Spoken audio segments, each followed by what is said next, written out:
बृहस्पतिवार व्रत कथा। एक दिन इंद्र अहंकार पूर्वक अपने सिंहासन पर बैठे थे और बहुत से देवता, ऋषि, गंधर्व, किन्नर आदि इस सभा में उपस्थित थे। जिसमें बृहस्पति जी वहां पर आए तो सबके सब उनके सम्मान में खड़े हो गए, परंतु इंद्र गर्व के कारण खड़ा न हुआ। यद्यपि वह सदैव उनका आदर किया करता था। बृहस्पति जी इसे अपना अनादर समझकर वहां से उठकर चले गए। तब इंद्र को बड़ा दुख हुआ कि देखो, मैंने गुरु जी का अनादर कर दिया, मुझसे बड़ी भारी भूल हो गई। गुरु जी के आशीर्वाद से ही तो मुझको यह वैभव मिला है, उनके क्रोध से यह सब नष्ट हो जाएगा।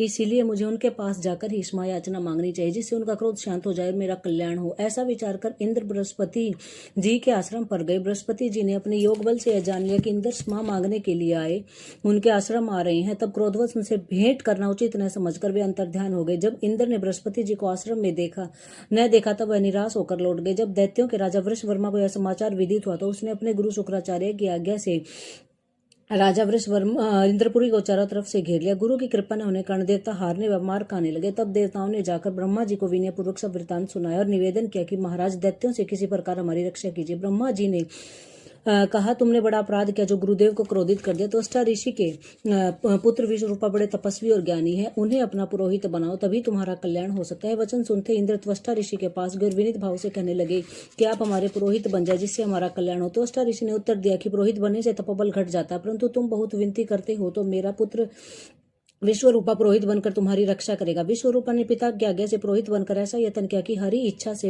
इंद्र वृषवर्मा को युद्ध में जीतकर इंद्रासन पर स्थित हुआ। विश्वरूपा के 3 मुख थे। एक मुख से वह सोमपली रत्ता का रस निकाल पीते थे, दूसरे मुख से मदिरा और तीसरे मुख से अन्नादि भोजन करते। इंद्र ने कुछ दिनों उपरांत कहा कि मैं आपकी कृपा से यज्ञ करना चाहता हूँ। विश्वरूपा की आज्ञा अनुसार यज्ञ प्रारंभ हो गया। एक दैत्य ने विश्वरूपा से आकर कहा कि तुम्हारी माता दैत्य की कन्या, इस कारण दैत्यों के कल्याण के निमित्त भी एक आहुति दे दिया करो। विश्वरूपा उस दैत्य का कहा मानकर आहुति देने लगा, जिससे दैत्यों इसी कारण यज्ञ करने से देवताओं का तेज नहीं बढ़ा। इंद्र के वृत्तांत जानते ही क्रोधित होकर विश्वरूपा के 3 सर काट डाले। पहला मद्यपान करने से भंवरा, सोमपल्ली पीने से कबूतर और अन्न खाने वाले से तीतर बन गया। विश्वरूपा के मरते ही इंद्र का सुर ब्रह्म हत्या के प्रभाव से बदल गया। देवताओं द्वारा 1 वर्ष पश्चाताप करने भी ब्रह्म हत्या का पाप न छूटा। तब देवताओं के प्रार्थना करने पर ब्रह्मा जी बृहस्पति जी के पास गए।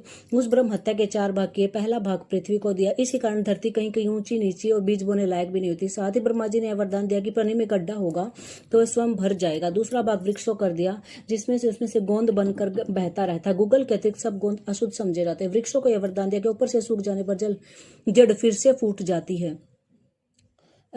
वृक्षों को तीसरा भाग स्त्रियों को दिया। इसी कारण स्त्रियां हर महीने रजस्वला होकर पहले दिन चांडालिनी, दूसरे दिन ब्रह्मघातिनी, तीसरे दिन राजस्वला होकर धोबिन के समान रहकर चौथे दिन शुद्ध होती है। साथ ही उनको संतान प्राप्ति का वर